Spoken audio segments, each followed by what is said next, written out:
tarde a todos, bem-vindos a esse encontro.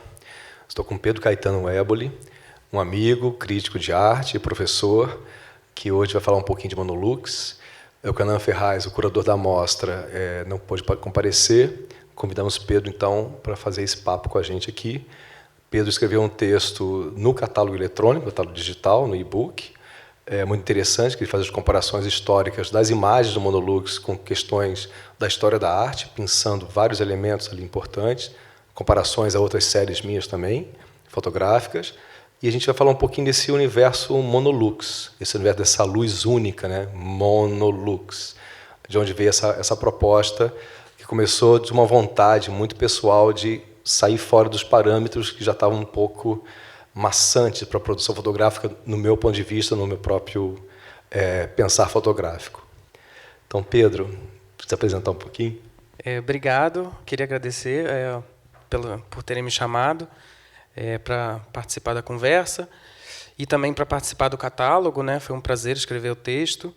E aí eu queria só assim começar perguntando algumas coisas para você que eu acho que são importantes, né, para as pessoas saberem o que é, porque, enfim, para as pessoas que viram a exposição, não sei se todo mundo entendeu o que é começar falando um pouco, se você pudesse, o que é o fotograma, né? Como é que foi essa técnica, como é que você começou a trabalhar com essa técnica, por que você se interessou por essa técnica, que é uma técnica que era muito utilizada pelas vanguardas artísticas, né, no começo do século XX, no final do século XIX. Então, se você pudesse falar um pouco sobre isso. Perfeito. Monolux veio de um pensamento há muito tempo de um acúmulo de negativos que eu tenho. Todo fotógrafo tem sempre arquivos, caixas e print files e negativos, e vai proliferando e revelando e guardando contato, aquele volume vai vindo. Tem uma hora, parece até a questão dos nossos arquivos digitais, né, que você coloca uma foto lá e nunca mais você vê. Então, os negativos começaram a criar um volume físico mesmo, né, questão diferente das nuvens. Eu falei, eu tenho tanta imagem já criada com câmera 35, Rolleiflex, que é 6x6, a Pentax, que é médio formato, que é 6x7. Então, era tanta coisa física que ali tinha imagens que nem necessariamente me interessavam mais. Eu comecei a pensar em voltar um pouco à ideia da fotografia manual, manufaturada, no sentido da mídia, né, do métier fotográfico, que é essa situação de você chegar no laboratório, completamente sem câmeras, sem filme, sem nada a revelar, e trabalhar direto na superfície plana do papel. A ideia, como o Pedro falou, no século XVIII existiam as técnicas primórdias, você imprimia as coisas sobrepondo papel salinizado com grãos de prata pelo sol, né, você tinha uma referência, ele achava um pouquinho, tirava assim, uma folhinha, situações dos primórdios mesmo, como o Talbot, que o Pedro até cita no texto, e depois passou-se para os laboratórios, que quimicamente você podia revelar mais fácil, não só a luz impregnar o papel e queimar, você podia fixar esse papel. Então, nas questões modernas da fotografia nos anos 50, 40, 50, começou-se a levar o fotograma de volta para o laboratório, principalmente com Man Ray e os surrealistas, e depois, um pouco mais adiante, no Brasil, principalmente, no Fotoclube brasileiro, que é o Fotoclube Rio de Janeiro, o Fotoclube Bandeirantes, em São Paulo, houve já que eram grupos experimentais, a fotografia fora de um padrão documental, com muita criatividade, muita tentativa de quebrar barreiras do fotograma. O fotograma do filme foi-se repensado a ideia do fotograma de laboratório. Então, você tem Geraldo de Barros e José Oiticica Filho, dois expoentes muito interessantes, Geraldo em São Paulo, José no Rio, que trabalharam muito com fotograma e recriações no próprio universo retangular da imagem.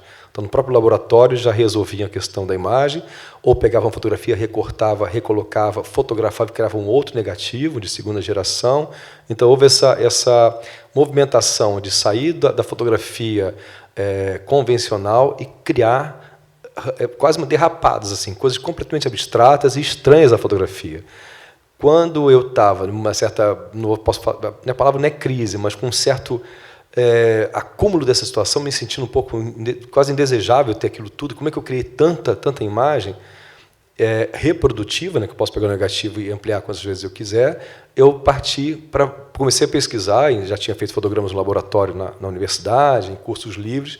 Comecei a recriar na minha casa plataformas pranchas com os objetos que eu tinha, em casa. Cartão de telefone, pedaço de madeira, fio de barbante, pena, tudo que eu pudesse encontrar, eu ia criava no tabuleiro que eu criei no tamanho, 50 por 70, fotográfico, e ia ali criando essas cenas, não sabendo como seria o resultado final. Já que o resultado final da queima do papel fotográfico como diz o Eucanã Ferraz, é um negror profundo, porque a prata queima profundamente, e o que está na superfície cria um branco muito pesado algumas vezes, muito marcado, ou, dependendo da luz que queima o papel, também pode ter pequenas nuances de cinza. É o tempo da exposição que dá a feitura daquela linha ou precisa ou mais tênue. Existe uma fotografia na exposição, um fotograma de exposição chamado Voluta, que é feito com penas. Como se fosse uma voluta barroca, tem um movimento, né, circular assim. Foi baseado num desenho do Samico, uma gravura do Samico, que é um rabo de galo, e usei as penas, e ali tinha que ser muito suave a chegada da luz no papel, tinha que ser quase assim, para poder não queimar completamente a superfície, deixar as transparências das firulas da pena. Enquanto outras imagens mais geométricas são mais pesadas. Quanto mais tempo, mais preciso ficava o corte, o desenho no papel. Então, comecei a modular em casa, né, minha casa e meu ateliê, tudo junto, essas situações com objetos que eu ia pegando, tendo referência, imaginando história da arte, história do cinema, história da vida, coisas que eu ia encontrando, comprando em feira de pulgas, coisas que eu ia adquirindo até ao longo tempo, colecionando pequenas peças de fotografia, como projetor, molduras de slides. Aí, como disse o Fernando Coqueralho, um grande amigo, veio a fagulha. Pronto, eu tenho tudo em casa para ter um repertório fotográfico, sem precisar sair de casa e fotografar. Eu não caçaria mais a luz, né, o caçador da luz. Eu já criaria a própria luz no ambiente controlado, que é o laboratório. Mas, ao mesmo tempo, Pedro não sabia o resultado, é imponderável. Quando você coloca o objeto em cima do papel e queima, você não sabe o que vai sair. Né? Você sabe que o objeto é tridimensional, tem coisas que têm 15 centímetros de altura, que o contatinho dela no papel são só 3 centímetros de contato, de diâmetro, como for. Que as coisas iam sendo colocadas e a luz ia queimando só o que estava na superfície. Tem esse jogo também, tem objetos tridimensionais que viram planares, né? Viram plano completamente. Então, o Monolux veio dessa ideia de pegar, as recriações, existe até um termo no Fotoclube, recriação fotográfica. É você trabalhar a fotografia de uma maneira que ela seja quase tão íntima e tão pessoal que é intransferível, impossível de alguém fazer uma coisa muito próxima. E essa ideia dessa monoimagem me interessava a partir dessa ideia desse acúmulo de negativos. Até a minha propriedade, eu não gosto muito de fotografar com digital, também tem um arquivo digital muito grande. Fora quando eu reproduzo obras de arte para os artistas e para publicações, sim. Mas sair com a câmera digital, fotografar o mundo lá fora, já me embarreirei, assim, eu voltei para um universo muito pessoal, que é o momento que eu precisava. Depois de 30 anos fotografando, eu falei, agora eu posso entender a dinâmica, retrair um pouco a ideia de uma criação mais ímpar. E é interessante porque assim, o fotograma, né, que é essa técnica arcaica de fotografia que era usada pelas vanguardas, vai muito contra toda esse regime de reprodutibilidade das imagens que a gente vive, né, essas imagens digitais que vão sendo replicadas, os memes e tal, porque é uma imagem fotográfica que, ao contrário daquela imagem fotográfica que era produzida com filme, ela só é reproduzida uma vez, né? Então, o fotograma ela não compartilha da reprodutibilidade técnica que a fotografia tem, né? Então, é um meio muito específico de produzir fotografia. E eu acho que também, assim, se a gente pensar o modo como, por exemplo, os artistas do dadaísmo, né, como você citou o Man Ray, o interesse deles pelo fotograma estava justamente nessa aproximação entre os objetos da vida e a fotografia e a arte. Então, quando você traz, né, aquelas suas coleções, né, de fotografia e coloca ali também, parece que é uma aproximação também entre a sua vida pessoal e transformar aquilo em imagem e trazer também essa reaproximação da arte-vida na medida em que também todos os objetos saem na escala real, né? Assim, como se... Porque, como você posiciona esses objetos em cima dos fotogramas, esses objetos eles estão ali em escala real, diferentemente da fotografia também de filme, né, que as coisas estão todas em escala, né? a gente tem ampliação, ou, né? Então, é interessante que o fotograma, né, nesse trabalho, ele aparece como também uma memória do modernismo, dessas técnicas modernas, mas o modernismo aparece também como um tema ali, né? Então, você se apropria de vários trabalhos do modernismo, né? Você fala de Brasília, fala do Haydn, né, que é um arquiteto moderno, fala da Maria Leontina, fala... deixa eu pensar. Você lembra de mais algum? Tinha um... Niemeyer, sim. O Niemeyer. Então, esse suporte, né, do fotograma, que é um suporte tipicamente moderno, né, que era muito utilizado na época, né, daquelas vanguardas, surge tanto como um suporte como um tema. Então, o modernismo ele aparece dessas duas formas. Aí eu queria saber, você também trabalhou no Museu de Arte Moderna, né, muito tempo, então eu imagino que você tenha tido uma relação com o modernismo de ódio né, de amor e ódio, de alguma forma. Então, eu fiquei pensando muito nesses trabalhos, de que modo o modernismo aparece tanto como uma homenagem sua, mas também como de um ponto de vista crítico, né? Aquele passado, alguma coisa que, enfim, está lá, né, no passado, mas que você, de alguma forma, está resgatando essas referências e se utilizando delas hoje, pensando para onde que foi esse modernismo, né? Então, não sei se é uma pergunta muito fácil, mas o que restou do modernismo, né? O que restou desse projeto moderno? A questão do próprio Man Ray, vou começar do início da sua pergunta, vou tentar escalonar ela. Existe um fotograma que o Man Ray fez, que mede 15 por 12, foi vendido por uma grande fortuna em reais para o Metropolitan de Nova York, que é uma pena de, ai meu Deus, uns 8 centímetros. Então chama plume, é uma peninha perfeita, né? A química nos anos 30 e 40 era muito boa, o grão era finíssimo, então tudo era muito de alta qualidade. A gente foi perdendo depois, com a profusão da fotografia, foi se perdendo um pouco a qualidade do material. Até as câmeras digitais, existem algumas de cristal e outras de carbono, então que você vê, até a própria ótica foi sofrendo. Então esse fotograma é muito interessante, que ele é pequenininho, ele é uma fortuna, porque é uma cópia única, e é somente uma pena em flutuação. Tanto que Voluta, essa obra que eu comentei, das penas que eu fiz, esse rabo de galo, foi uma certa ode ao Man Ray nesse sentido, já que ele trabalhou só com objetos muito pequenos, com óculos principalmente, entrelaçamento de copos, coisas muito, muito triviais da vida. Eu peguei um desenho de um artista contemporâneo, vamos dizer assim, né, que o Samiko é tão contemporâneo, do Nordeste, que fez uma plumagem gigante desenhada, então eu fiz uma homenagem a essa plume, com uma plumagem nordestina bem intensa. As relações históricas, né? O que chegou a me afetar com fotografia, na história da fotografia, estudando fotografia e participando de exposições e curadorias de amigos e outros curadores, entendendo um pouco mais como é que a fotografia podia quebrar a ideia de ser só fotografia, que aí entra a questão modernista. Quando eu cheguei no Monolux, eu percebi que todo o modernismo, toda a geometria do modernismo, com a Lina Bobardi no MASP, o Reed e o Niemeyer espalhado pelo mundo inteiro, né, Argélia, França, as relações eram muito simples do traço, né? Você faz aqui, faz uma coluna, sustenta uma laje. Brasília tem uma foto chamada BSB, um fotograma, que são caixinhas de plástico, desenhos de madeira, caixinha de tudo, caixinha de leite, que eu fui montando na esplanada ministerial, até mesmo o Teatro Nacional, que é uma coisa que parece uma pirâmide cortada. Então, fui encontrando objetinhos, uma grelhazinha que virou a catedral.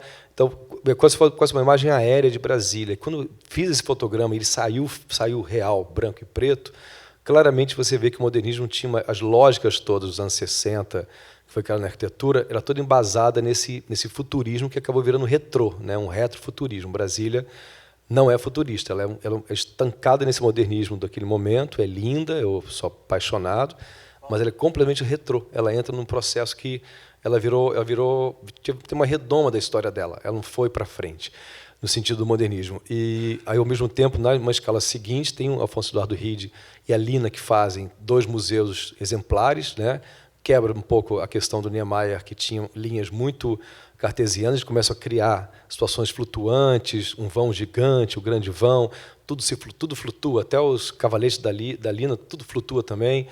Então houve uma quebra ali que você vai ver que foi ficando mais orgânico, ao meu ponto de vista, o modernismo foi ficando mais orgânico, até o ponto de chegar a arquitetos poderosos como Paulo Mendes da Rocha, Artigas e outros mais. Então, quando eu trabalhei no MAN 12 anos fotografando, atravessar aquelas colunas do Rídiga, aquele grande V, né, de verificação, assim, aquela aranha que caminha ali no aterro. Tem uma frase que foi me entrevistada uma vez, eu falei que ninguém passa incólume naquelas colunas, que é tão poderoso você chegar a atravessar aquilo. Tem uma laje em curva, em que você vê aquela laje está sustentada por cabos suspensos lá de cima, nos anos 60 foi feito esse prédio, 64, 67. É muito impactante saber que esse tipo de arquitetura o Brasil teve, de uma vanguarda tão avassaladora, e, de repente, a arquitetura brasileira ela foi meio entrando em parâmetros internacionais, muita lâmina de vidro, foi perdendo esse embasamento da naturalidade que a gente estava criando.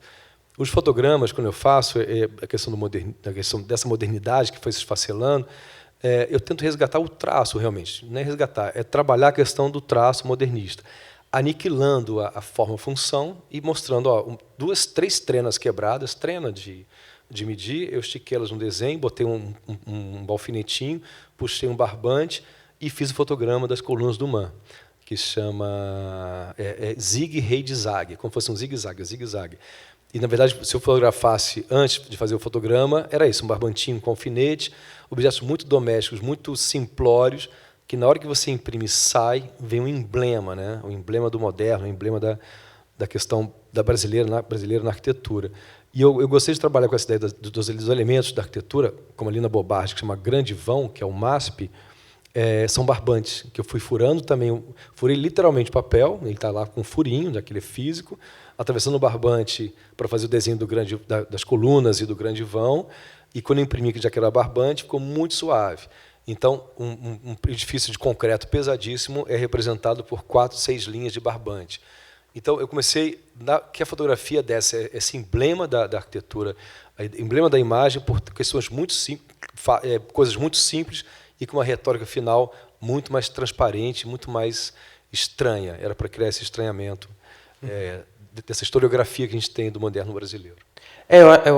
Eu acho interessante, porque também essa própria operação moderna, né, de depuração da forma, que foi, enfim, aquela ideia do mais é menos, né, a forma segue a função, sempre foi uma ideia muito moderna de depuração, né, da forma, daquela forma que fica cada vez mais sintética. E eu acho que isso é uma coisa que o seu trabalho, né, também, pelo fato de trabalhar com o fotograma, que também trabalha basicamente com o branco e o preto, né, não tem muito... assim, por mais que você tenha feito aquela voluta, né, que remete ao barroco, que também é o branco e o preto, né, o escuro e o claro, claro e escuro, você também está trabalhando com esse modernismo nessa outra camada também, que é uma camada de síntese das formas, e síntese conceitual também, eu acho. Acho que o seu trabalho tem uma síntese das ideias, né, também. E aí eu queria te perguntar também uma coisa com relação aos títulos das obras, né, que são às vezes, você olha para o fotograma e aí, com o título, é que você às vezes entende qual que é a sua referência, né, e são sempre títulos que têm um certo humor, né, assim, o Zig Zag Ride, tem aquele Nini também, que é o Niepce, o Nicephore. Então, também que eu acho que tem esse jogo um pouco conceitual, né, um pouco um modo ligado ao conceitualismo, né, de dar título à obra. Não é um título que se equivale à obra, né, mas o título ele dá mais, soma sentidos, né, à obra. Eu acho que isso é interessante também. Queria que você pudesse falar um pouco sobre esse seu processo de dar título às imagens, né? Sim, Pedro. Pedro, tem só o finalzinho da outra pergunta que agora voltou à tona. A questão da questão pessoal, que tudo foi montado na série Monolux, todo fotograma foram objetos, coisas e ideias a partir de um repertório muito pessoal. Então, Brasília está no repertório, o próprio MAN, o Samico, a história da fotografia com esse fotograma Nini, tem outro chamado Daguerre, que é o Augusto Daguerre. Então, a minha história, exatamente, foi contada por esses encaixes dessas sequências de fotogramas. Tudo que eu sabia sobre tudo, eu quis mostrar no fotograma. Então, tem cinema, tem religião, tem muito família, tem a história da fotografia, perdão, a própria existência, como os álbuns de fotografia, os álbuns da minha mãe antigos que desfacelaram, as moldurinhas de slide que nunca mais se produz, os codalites de fazer alto contraste nos anos 60, fazer uma fotografia em alto contraste, usava codalite, as próprias câmeras, os equipamentos, né, visor de slide, projetor, lupinha, tudo foi agrupando nesses pequenos universos retangulares, já que tudo era meu e tudo era uma referência muito própria. Então, a história está contada ali. Cada fotograma é muito pessoal, realmente. E o Monolux, na verdade, só fazer um parênteses, vem dessa ideia. Quando eu era criança, tinha um menino no meu bairro que tinha um telescópio chamado Monolux, japonês. E aí eu fui pesquisar que título vou dar essa série, fotogramas incríveis, fotogramas fantásticos, qualquer coisa. Eu entrei e comecei a botar Lux. Aí eu falei, Monolux. Quando eu botei, apareceu a foto do telescópio. Não, é da luneta, perdão. Telescópio não é uma lunetinha de tripé. Eu falei, meu Deus, eu usava, a gente olhava de Itacoatiara por esse Monolux. Apareceu exatamente o modelo dos anos 60. Eu vi nos anos 70. Eu falei, é isso, é essa monoluz, essa luz que vem. O título já veio daí, desse ponto de luz que acerta um ponto. Então, uma luz mono que resolve tudo naquele plano.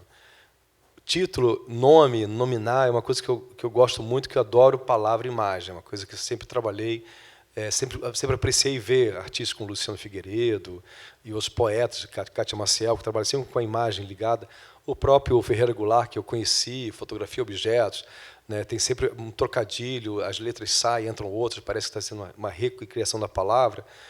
O nome sempre dá uma identidade muito mais forte.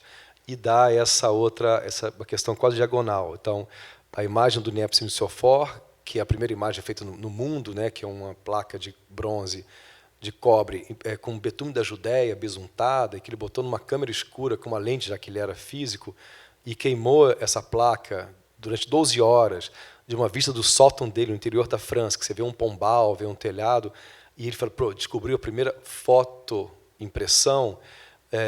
Está representado aqui no fotograma com acúmulos de papéis vegetais que intercalavam as páginas de álbuns nos anos 60. Perdão, já nos anos 40. Não tinha autocolante caçuga, que era nos anos 70, então você ia folheando, tinha uma folhinha para não grudar uma foto na outra, senão a gelatina podia colar. Então eu tirei todas essas de álbuns bem antigos e fui sobrepondo e cortando com a tesoura até montar o volume que eu precisava para interromper a luz queimando o papel e dar a forma muito próximo às janelinhas, ao telhado, à perspectiva. E aí a grande graça é dar um apelido, Nini, né? Siofor Niepce, um homem importantíssimo. Aí vira o Nini, a foto é Nini, a foto é esse cara. E não é uma anedota, mas dá uma certa vida mais real às imagens. Brasília é BSB, que é a abreviação de Brasília. E tem uma do meu pai, que meu pai fez um pão de safena nos anos, quando eu tinha 15 anos, quando foi feita a exumação, todos os araminhos que amarravam o externo dele para operação, na época não se tinha uma tecnologia maior, estavam lá. Aí eu coletei e fiz um fotograma, parece uma constelação de 4 estrelinhas, e o nome do fotograma é Notlin Oletob, que é meu pai ao contrário, quer dizer, meu pai por dentro. Aqueles araminhos ficaram 15 anos do meu pai segurando ele dentro. Quando ele faleceu, os araminhos apareceram. É uma loucura, mas é muito histórico para mim. Eu vi todo o processo do infarto, da operação, da sobrevivência, depois de ter partido. E quando a gente foi revê-lo, uma vez estava lá os araminhos, que foram vitais para ele se manter. Então, eu fiz essas quatro situações com esse araminho, que já tem até o nozinho, e ficou dentro do meu pai. Então, dentro do meu pai é Notlin Oletob, que é o nome dele, perdão. É Milton Botelho. Então, você inverte, você vê o negativo da pessoa. Tem essas relações. Por isso que eu adoro que a palavra, a imagem tenha esse nome, porque elas se complementam. Parece que uma não vive mais solta da outra. Eu não consigo identificar aquele fotograma que tem isso, aquilo. Não, eu já sei o nome certo, porque eu quero que ela tenha uma vida para mim, para o público e para as pessoas que forem observá-la e notar que tem alguma coisa a mais. Não é só a imagem que diz, mas a palavra também. Sim. Não, eu fiquei um pouco pensando também nessa coisa do colecionismo, né, também. A fotografia, ela tem muito essa função de memória, né? Tem muito essa memória afetiva também, né?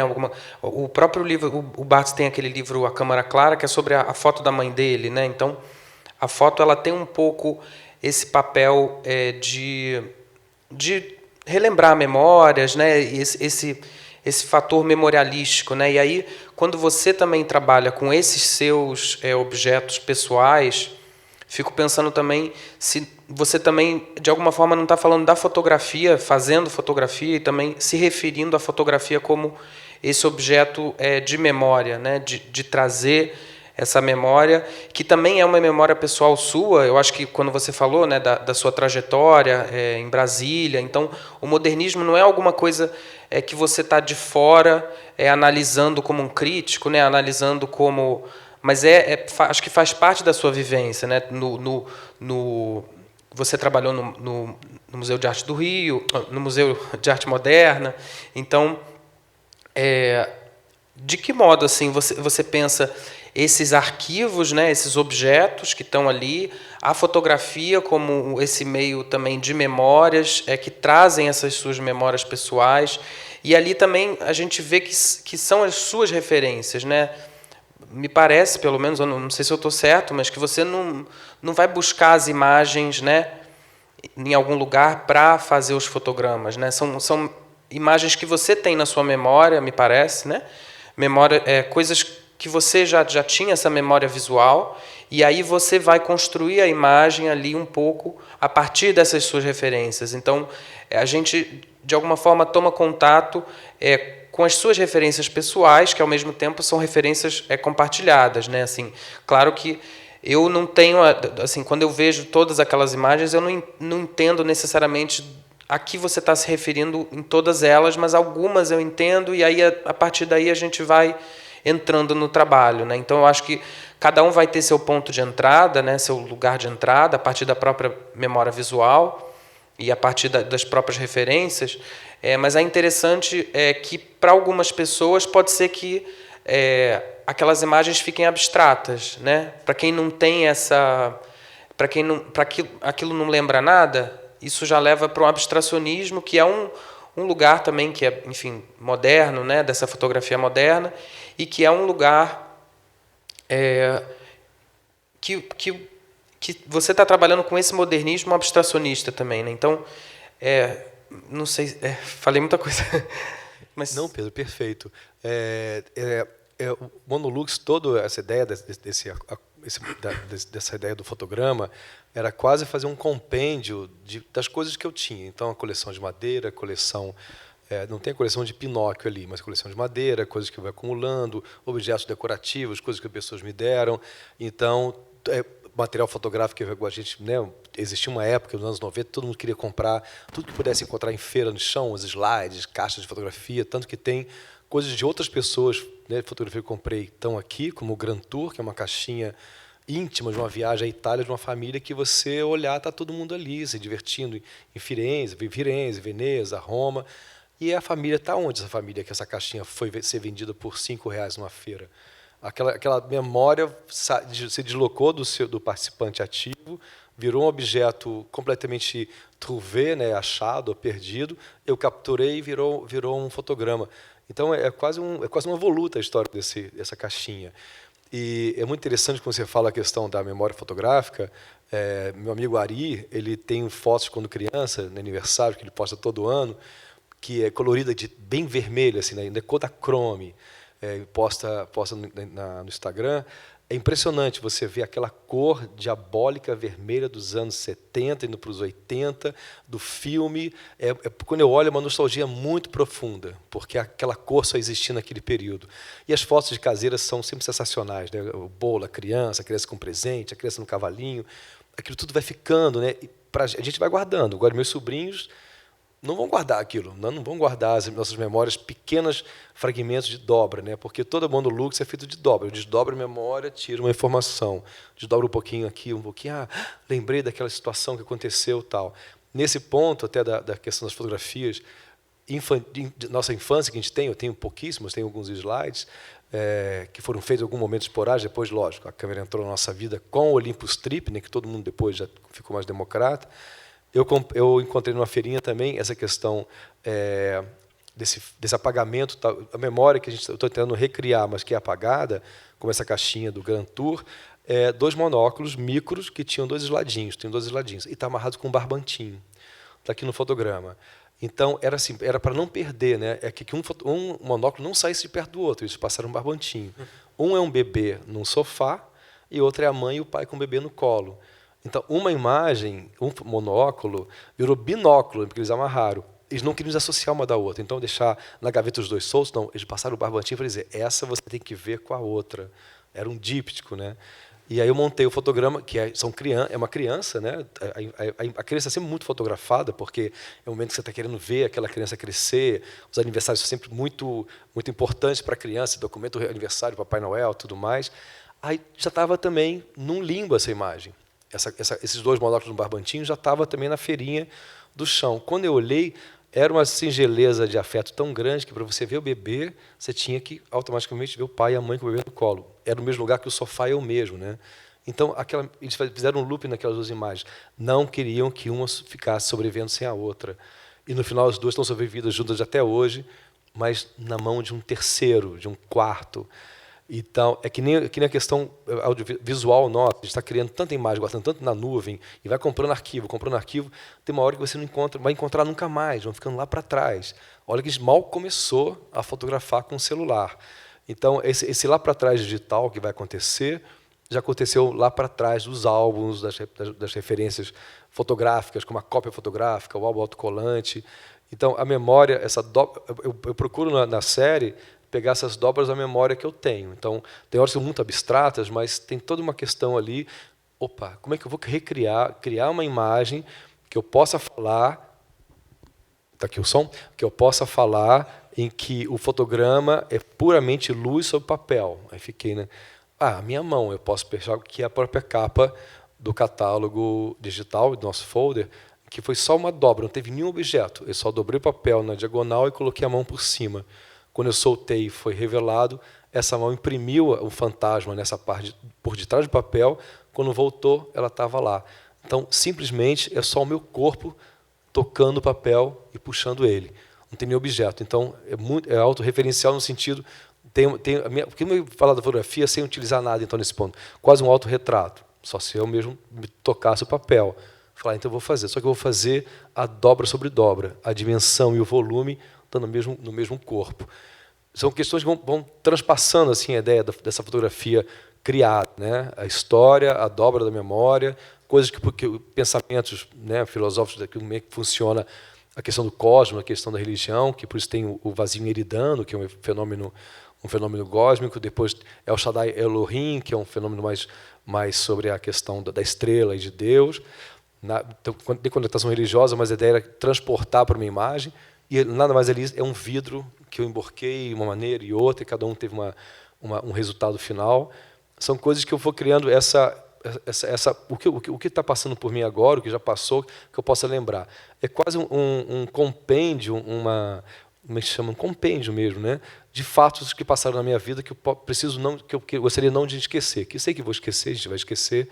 Como se eu criasse já as memórias todas catalogadinhas. No futuro eu posso abrir o catálogo e falar, aqui está toda a minha vida, aqui até os postais que eu tenho uma fotografia que está no catálogo, são postais que eu comprei dos anos 90, quando eu viajava, e eu descobri a questão que os postais, quando eu vi depois, existiam umas linhas meio conectando eles. Então, pernas de mulheres com fotografia e pintura, pessoas dormindo, depois pessoas de costas. Falei, nossa, existe um jogo aqui do Albi, não é isso?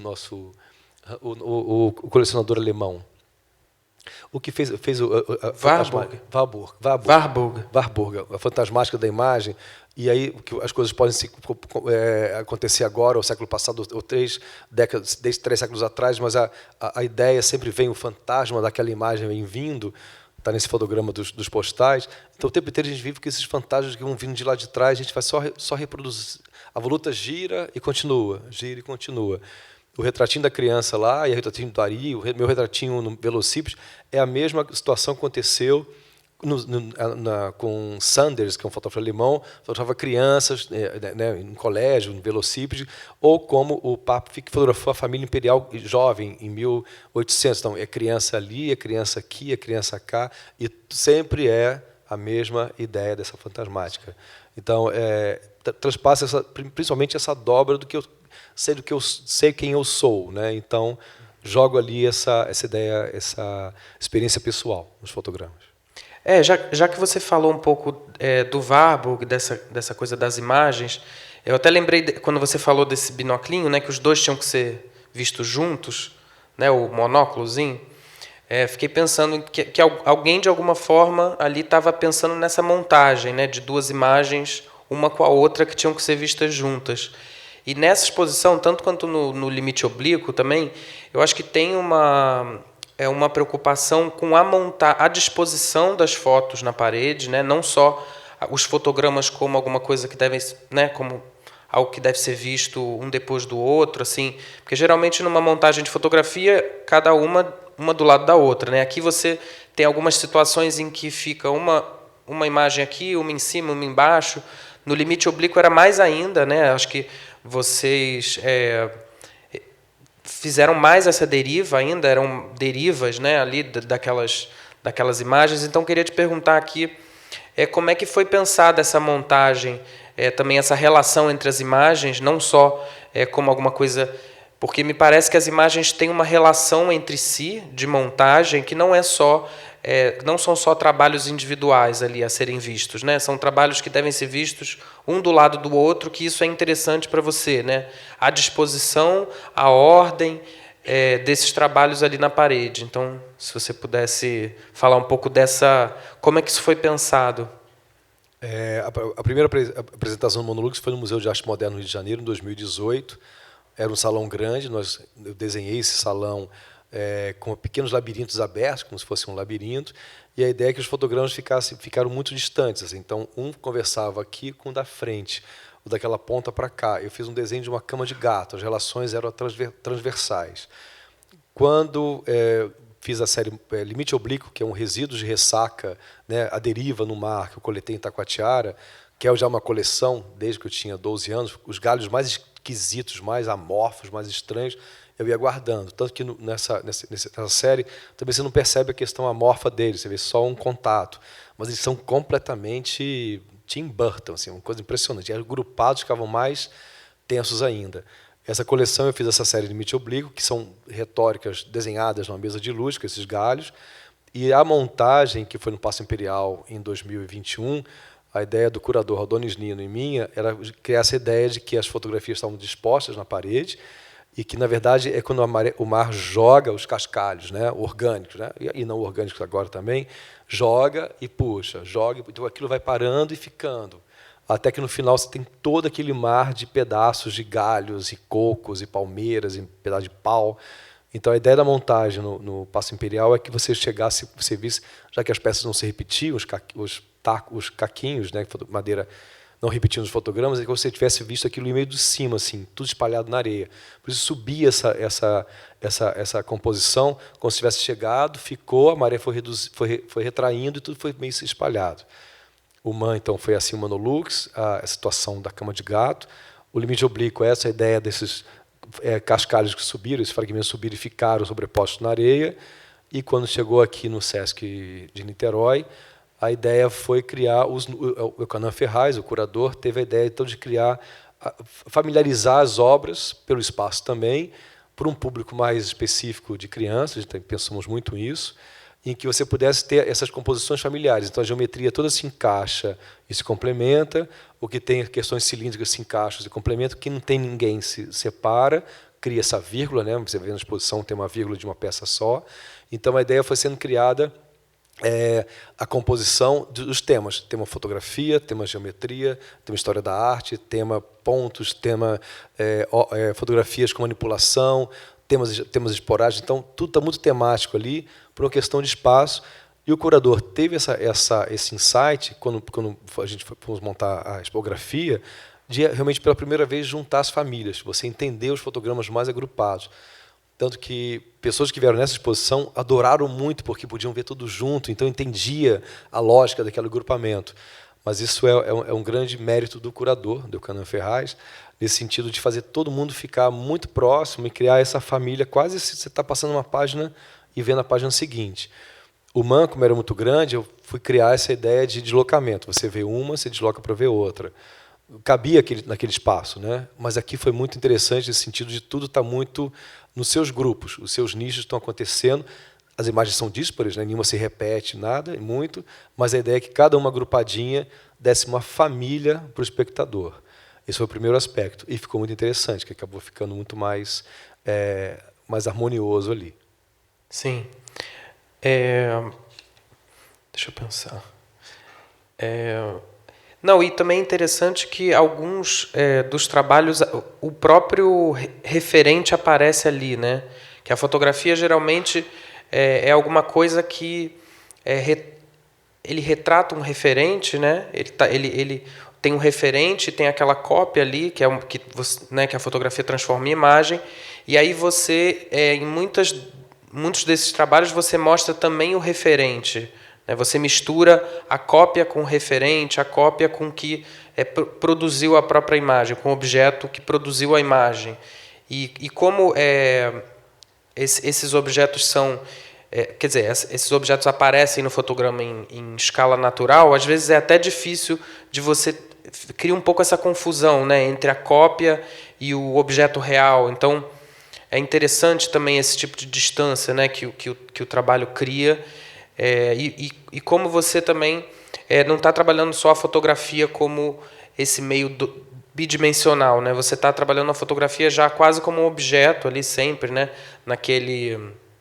Tem aquele que tem os pregos também, né? Que tem a imagem do prego, a cabeça do prego, tem a citação ao Torres Garcia também, que tem aquele outro com o slide. Então, e aí no centro da sala tem a sua coleção que produziu, né? Então, eu acho que é engraçado porque quando a gente vê os referentes e vê os trabalhos na parede, por mais que eles sejam referentes, às vezes você cria situações ali que o referente, mesmo estando ali, deixa de ser aquilo, né?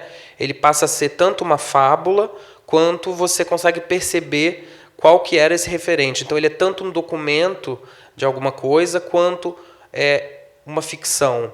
Então, eu fiquei pensando também de que modo você também, como trabalhou no MAN, como documentando obras de outras pessoas, então, tendo que esse trabalho um pouco documental, né, muito distante da ficção, mas a gente sempre está colocando ali alguma coisa, né? É impossível ser um fotógrafo que está produzindo o documento pelo documento. Então, eu não sei se isso, quando você trabalhou no MAN, você se deu conta, né, de que havia sempre algum tipo de interferência sua, né, nessas fotografias de outros trabalhos.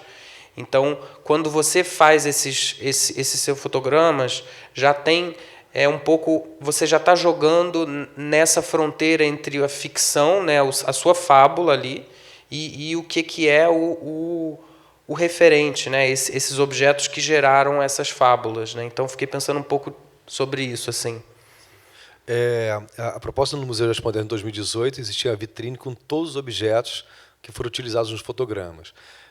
Aqui fizemos uma vitrine menor com alguns objetos referenciais, mas o interessante da vitrine é quando você vê que o objeto tridimensional ele está completamente planar na imagem ali.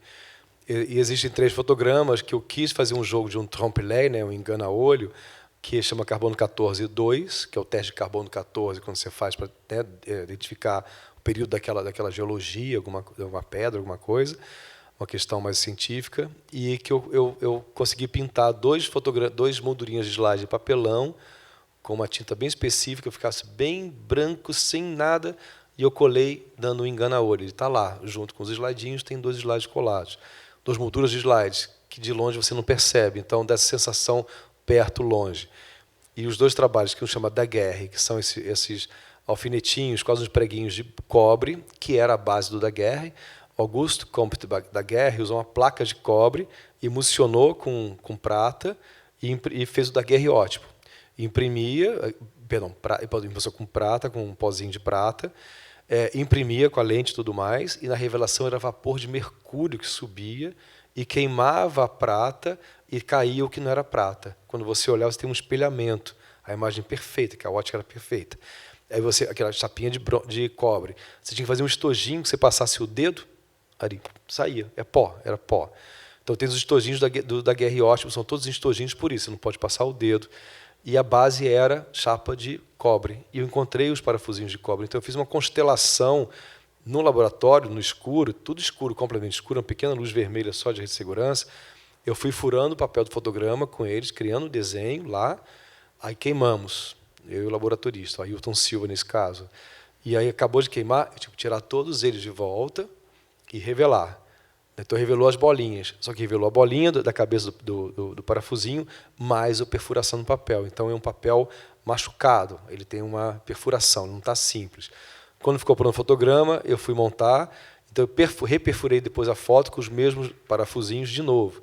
Então você tem o parafusinho e o preguinho, né, a taxinha, antes e depois.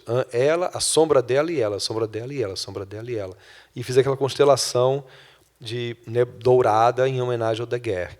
E na exposição, logo abaixo, o Canaan Ferraz pensou em botar essas duas obras que têm essa interferência física no papel juntas, e a de baixo é um mapa que eu fiz também, um fotograma do Mapa Mundi, de arame, fiz o fotograma, e quando chegou em casa, o Renato Morcati, que era um amigo, dobrou para mim todos os traços de um desenho do Joaquim Torres Garcia, artista uruguaio, que inverteu essa América Latina, para ele a América Latina seria o contrário, a do norte para baixo, sul para cima, e eu fixei também de novo, perfurando todo um desenho em aço cirúrgico, que não enferruja. Então, é um desenho tridimensional sobre um desenho do fotograma, a base, que é o Mapa Mundi ao contrário, e todos os objetinhos, Sol, Lua, Estrela, Cruzeiro do Sul, o Szinho do Sul, uma caravela, tudo estava encaixado ali em metal, quer dizer, é um fotograma com um desenho tridimensional por cima. A ideia era essa, não queria fazer o Joaquim Torres Garcia virar o fotograma, mas sim a base do mapa, sim, e os objetos que ele desenhou virarem esse tridimensional. E a ideia era criar um pouquinho de uma outra fagulha no fotograma. Ele também pode ser uma recriação, tendo uma criação sobre ele, nesse caso. A questão do documento obra de arte há 30 anos, ele tem uma luz muito específica. Como você diz, não é fotografia pela fotografia, documentar pela documentação. Toda pintura tem que ser pensada muito, toda gravura em papel japonês tem que ser pensado muito, a luz não pode ser a mesma. Luz rasante, luz direta, rebatida, proteção para evitar reflexo, tudo é muito pensado, é quase uma ciência ótica, né, de luz que tem que ser tratada. E eu trago muito isso, é uma fotografia muito específica, muito técnica, que eu tenho que ter a técnica, mas eu tenho também que botar um pensamento ali de como aquilo vai ser reproduzido, a pessoa que me contratou vai entender, o artista vai ver a obra dele completamente inteira ali, não vou alterar nada que possa danar ou danificar a obra. E no meu caso aqui, eu também penso muito desses pequenos detalhes que são firulas próprias da profissão de fotografia. A fotografia sempre tem o olho apurado, é a nossa primeira etapa assim, para se consolidar. O olho que tem que ter um apuramento em qualquer aspecto, até na própria vida geral. Acho que podia abrir para perguntas da plateia. Tudo bem, sou o Ari, convidado do Vicente. Vicente, parabéns. Nós vimos antes de vir aqui, eu acho que a tua fala, as perguntas do Pedro, elas esclarecem bastante. Eu fiquei muito curioso com relação ao Grand Tour, né, porque será turismólogo, né? Eu fiquei bastante interessado, você até já chegou a comentar e tudo mais. E eu acho que assim, eu também já venho acompanhando há muitos anos a tua carreira, né, mais especificamente, né, lá no final ali da década de 2000, mais ou menos. E Brasília está sempre muito presente, Niemeyer está muito presente, né, nas suas obras. E aí eu queria que você, talvez, na minha cabeça aqui, né, relacionasse talvez com a tua memória com Niterói, já que a gente tem Caminhos Niemeyer, a gente tem essa presença muito grande. Se isso fez parte mesmo da da tua juventude, o quanto esse caminho aí todo te influenciou com relação ao olhar. Eu sei que, pela família também, você tem essa relação com Brasília, esse interesse, e vários trabalhos envolvidos lá fotografando. Então, eu queria que você comentasse um pouquinho dessa relação Niterói-Brasília, a partir de Niemeyer, e o quanto isso se reflete na tua obra. E parabéns, muito bom. É isso. Ari, muito obrigado, muito obrigado. Ari, eu viajei para Brasília acampando, nós éramos campistas, a minha família. Tinha uma Brasília e tinha uma carreta atrás. Então, o Brasil inteiro eu viajei dos meus 4 até os meus 15, até quando meu pai teve a ponte Safena e tudo paralisou. E fomos a Brasília quando tinha uns 10, 11 anos. E eu tenho umas fotos desse tamaninho que, da slide da câmera chamada Olympus Trip, meu pai fez, só que você fazia um contatinho, que era mais barato, você fazia a fotinha 12 por 15, você fazia um bichinho pequenininho, assim, que era meio 9 por 6. Eu só tenho essas imagens, não tenho mais negativos desapareceram. Então, eu estou na Catedral, Brasília ainda tem muita terra vermelha, o cerrado estava muito intenso, estou no Congresso, estou em frente ao Palácio do Planalto, com a mesma roupinha, assim, caque, e assim, é que nem as fotos de aniversário que o Ari posta todo ano. Tem uma coisa que bate quando eu vejo aquelas fotos, que eu lembro da viagem inteirinha do meu pai, da minha mãe, aquele carro que não tinha cinto de segurança, e tinha um monte de caixa atrás de mim, tinha colchonete, sei não dizer, aquelas estradas cheias de caminhões. Era uma vida completamente selvagem e perigosa, e fomos a Brasília. Ninguém ia a Brasília de carro, Então foi uma caravana de campistas. E aí eu morava em Itacoatiara, até meus 21 anos, morava em Itacoatiara, existiam 2 casas do Niemeyer, 3, um clube desenhado por ele, uma casa do Matias Sandri, foi quem urbanizou o bairro, e a casa de uma prima do Niemeyer, chamada Suzane Niemeyer. Então você falava, a do Niemeyer, o clube, é do Niemeyer a casa do Suzane, a do Matias Niemeyer, e era Niemeyer, era totalmente Niemeyer, já tinha um buraco circular, oval, no teto, um jardim interno, janelas inclinadas. E todo o sonho de quem mora em Itacoatiara e conheceu o Matias Sandri era: um dia teremos a casa do Matias Sandri, porque é Niemeyer. E já compraram, já reformaram, mas todos os meus amigos de Itacoatiara, meu sonho é comprar a casa do Niemeyer. Então tinha essa, que é linda, que é uma colina, você vê tudo, janelas, e era um acabamento, assim, uma ideia de arquitetura muito impressionante. O telhado tem 2 veios, que a água corre para o meio, então fazia uma cachoeira, uma cascatinha, quando chovia dentro do jardim interno. Era um desbunde, assim, a casa. E a casa que a mãe criou, a ideia da minha casa era uma casa de praia, que é Itacoatiara, e tudo muito simples. Minha mãe era quase uma cigana. Então nossa casa não tinha nada modernista, mas tinha um desenho, provavelmente brasileiro, quarto e tal, e muito jardim. A ideia da minha mãe é você ficar um pouquinho aqui dentro, mas você ter lá fora. Mas quando a gente passava lá, essa casa do Niemeyer, e o clube também lindo, envidraçado. Não existia o caminho, não existia o MAC. E aí fomos a Brasília, então, com 11 anos, conhecer Brasília. Eu lembro direitinho uma coisa, Ari, que quando a gente passava de carro, tinha pouquíssima árvore, isso foi nos anos 70, parecia um matchbox, a gente chama de matchbox, que é um carrinho que eu tinha muito, você comprava na caixinha, e que eu brincava, parecia uma pista de matchbox, aqueles carros, só carro. Era muito impressionante, era muito quase para criança aquela cidade. O tempo inteiro circular, as tesourinhas que chamam, você tem que fazer isso para passar para outro bloco. E perfuraram o cerrado para passar túneis.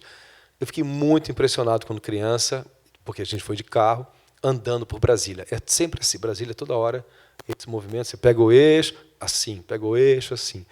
E aquelas fotos, eu sempre guardei direitinho para não perder, e não perdi até hoje. Quando veio o Oscar Niemeyer, muito amigo do Jorge Berta Silveira, foram do mesmo partido, tudo mais, PDT, e fez esse convite, eu falei: agora Niterói vai ter essa fagulha modernista. Tanto que o MAC é um museu muito complexo na sua forma, e até a própria internamente é muito complexa. Foi repensado toda uma expografia se fazer dentro do MAC, porque o prédio do Niemeyer, então não dá para fazer uma exposição com muitos labirintos, porque o prédio já te dá, o prédio te oferece essa ideia da expografia. E o mais interessante é que depois desse arco todo, ter visto Niemeyer, eu fui expor em 2010 no MAC, no salão principal. Eu fiz uma instalação de lambe-lambe, chamava Orquestra de Trombones, que as imagens eram coladas, como lambe-lambe, e tinha uma extensão-retração dessa imagem. E tinham trombonistas que tocavam, faziam então era música e imagem. Então você entrava naquela sala, você via aquelas linhas todas se cercando e tinha um alto-falante que saía o som. Aí os amigos falavam, parece som de alarme, som de navio, som de lighthouse, como é que é? De lighthouse, Rodrigo, farol. Então tinha toda uma referência, um escutou som de guerra. Então dentro daquilo, o Niemeyer me ofereceu um salão circular de paredes estranhas em que eu forrei e criei dentro de um ambiente dele uma instalação sonora e visual que é a propriedade desse museu. Você tem que trabalhar com o que Niemeyer te oferece ali. Muita gente reclama, mas se você entrar num parâmetro mais pesado, não é se adaptar ao Niemeyer, é pensar o Niemeyer para expor. Foi isso que eu entrei lá. Fiz até um teste, botei uma fotografia de longe, cheguei, a fotografia sumiu. Falei, não vou conseguir fazer isso. Vou ter que forrar todo o museu para você ocupar o espaço desse homem. E tinha muita admiração, realmente, muito. Tenho até hoje. Por esse traço muito, parece um traço tranquilo, né? Tum, tum, tum. Lógico, um super engenheiros, super calculistas, mas ele conseguiu dar para o Brasil e dar para a minha geração, a geração que não existe, como Pedro, como você, né, que a gente está vendo a arquitetura dele, essa ideia, que as coisas têm uma ideia e você pode transformar ela claramente numa coisa física. Que nem o Monolux. Eu tive as ideias, está no mundo das ideias, como é que eu vou concretizar aquilo? 2 trenas e um barbante, eu faço um Niemeyer. Então, tudo é muito conectado com essa arquitetura que parece simples, mas que, como disse o Pedro, tem uma sofisticação e um aprumo no próprio fotograma dessa conexão. Realmente, Ari, você falou uma coisa que Brasília e essa ideia está toda meio circulada, assim, é tudo a cobra comendo o próprio rabo, né? Eu não saio desse círculo. Então, espero ter explicado que Brasília é realmente obrigado, Brasília me pertence, e Niemeyer também. Oi, eu sou a Renata.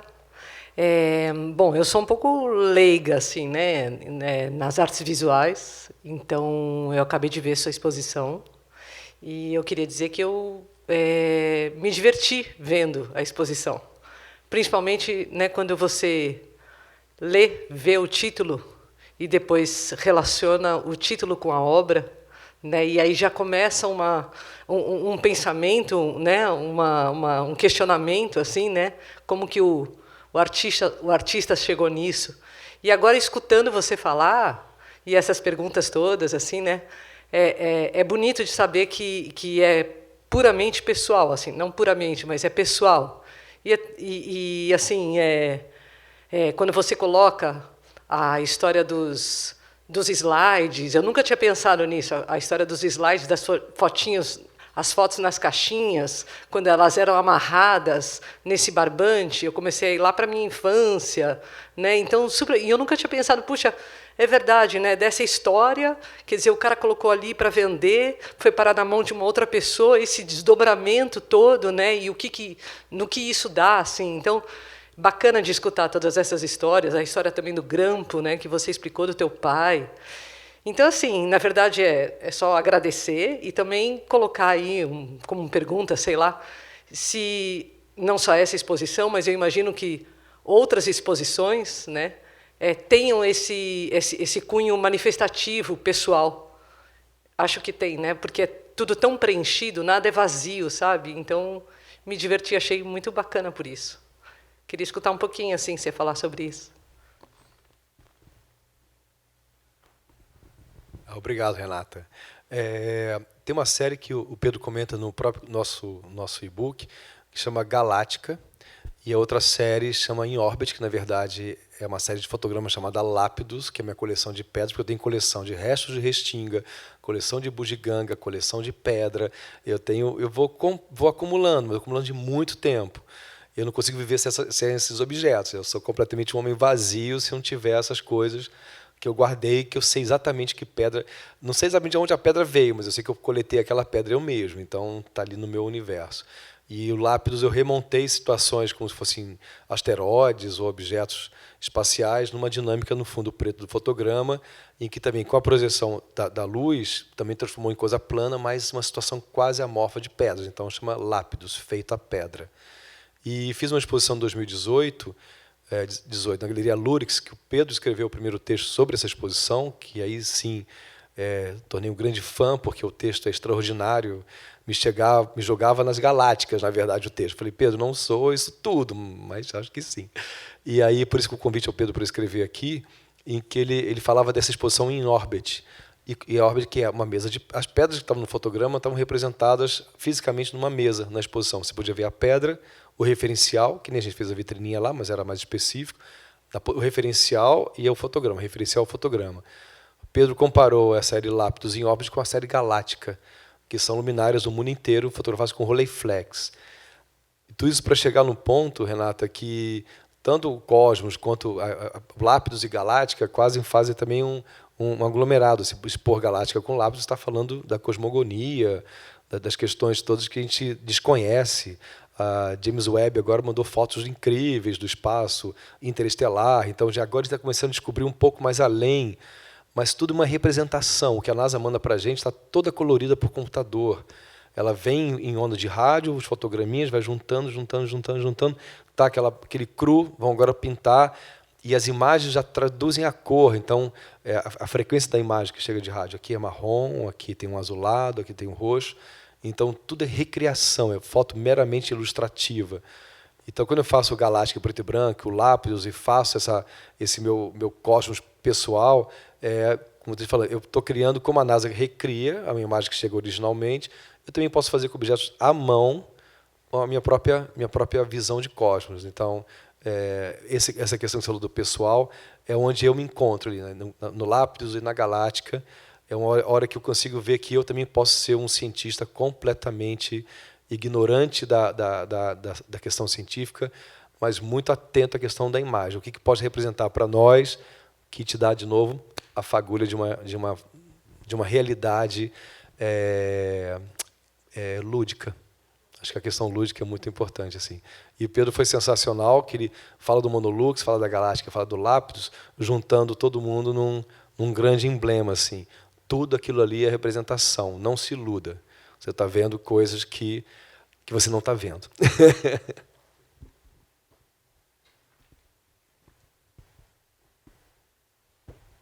É interessante também agora esse seu movimento das galáxias, né? Essa coisa que está fora, é o mais externo possível, e aquilo que é o mais pessoal, né? O que é o mais interno, né? Então tem esse movimento que é do infinitesimal para o infinito, que eu acho que é bonito no seu trabalho, que é esse duplo, né, movimento, que é trazer aquilo que é muito pessoal para também ser compartilhado, né, que eu acho que é um pouco o que a arte faz muitas vezes, né, que é essa coisa de conseguir transformar questões muito pessoais em questões que sejam concernentes a uma coletividade, né, não sei se universais, mas passíveis de universalidade, né? Então, eu acho que o seu trabalho tem muito esse movimento que é bonito, assim. Enfim, só a partir do que ela falou, eu lembrei disso, eu quis falar. Perfeito. Monolux tem essa ideia dessa... como diz, eu até interrompi, essa questão da fale do seu vilarejo, fale... Como é que é a frase do Apple Clay que fala? Não. Se você narrar o seu vilarejo, pode estar narrando o mundo lá fora. O seu vilarejo pode ser o grande universo. Referencial para todo mundo. Então, quando eu falo, cria uma própria cosmogonia, é para todo mundo também poder criar, todo mundo imaginar que tudo pode ser, tudo é criação nossa. A gente não tem nenhuma base, eu acho, até então.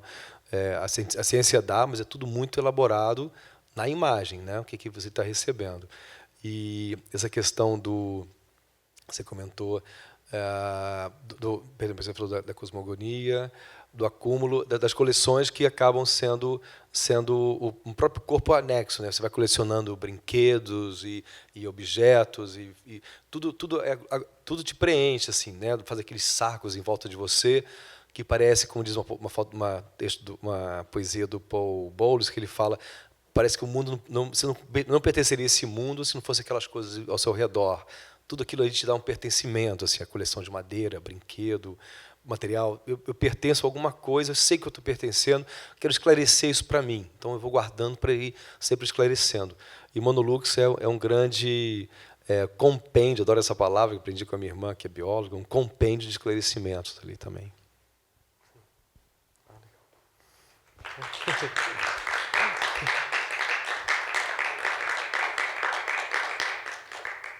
Pessoal, muito obrigado por terem vindo.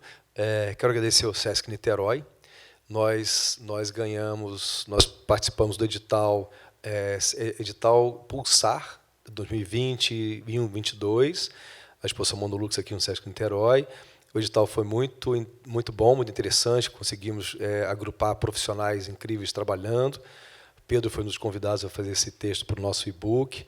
Então, o Pulsar foi muito importante para agitar, movimentar e aglutinar, né, todo mundo que a gente quer em volta.